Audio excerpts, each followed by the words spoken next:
নারায়ণগঞ্জ জেলার সপ্তদল আমরা যে দোয়ার আয়োজন করেছি, আল্লাহ আপনার তো জানা বাকি নেই, আপনি আমাদের নেত্রীকে সুস্থ করে দেন।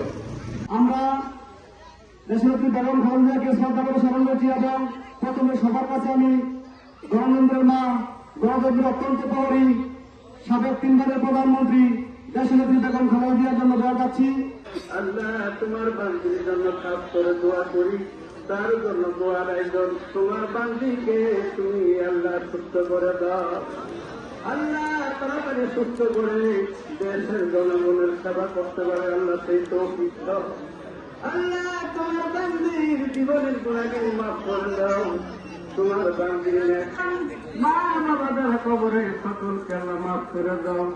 আল্লাহ বিএনপি জাতীয়তাবাদী দলের যে এমপি অতি শহীদ জিয়াউর রহমান সাহেব বেগম খালেদা জিয়া যেভাবে নিরলস পরিশ্রম করে গেছেন, এদেশের মানুষের জন্য দীর্ঘদিন কারাভোগ করেছেন, বিনা অপরাধে কারাভোগ করেছেন, এদেশের মানুষকে ছেড়ে যায়নি। দেশনেত্রী বেগম খালেদা জিয়া একটি কথাই বলেছেন, দেশের বাইরে কোনো আমার ঠিকানা নেই, এদেশে আমার ঠিকানা। মরলে এদেশে বাঁচবো, বাঁচলে এদেশে বাঁচবো, এদেশের জনগণকে নিয়ে বাঁচবো।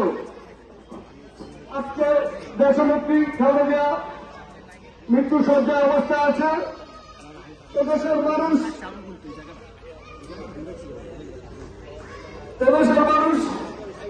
মানুষ প্রাণ ধরে আমাদের নেত্রীর জন্য দোয়া করছেন। রব্বুল আলামিন আপনারা জানেন, আপনার আরশের মালিক আমাদের নেত্রীকে সুস্থতা দান করে দেন। আল্লাহ রব্বুল আলামিন এই ছাত্রদল, যুবদল,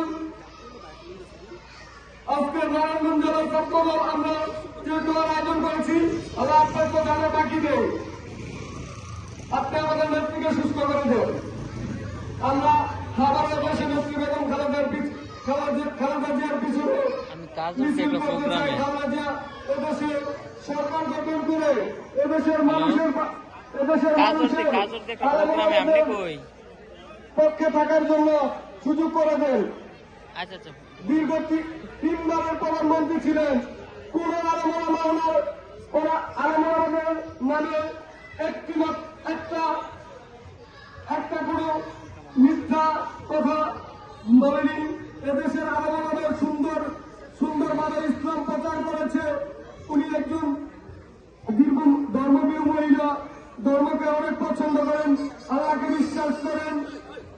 আমাদের তো বাংলাদেশে আরো অনেক নেতা নেত্রী আছে, কিন্তু আমাদের দেশনেত্রী বেগম খালেদা জিয়ার